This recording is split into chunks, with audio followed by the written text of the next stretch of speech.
यांच्या वाढदिवसानिमित्त सुंदर असं भव्य आणि दिव्य बिंजोडचं पहिल्या पर्वातलं पहिलं मैदान या ठिकाणी संपन्न होतंय.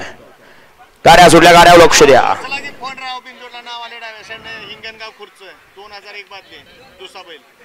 गाड्या बदल, गाड्यावर लक्ष द्यायचंय. गुलालासाठी लढत चालू आहे.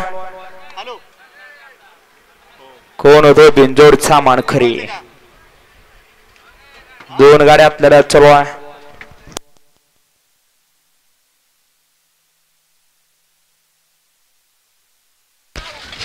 अतिशय सुंदर.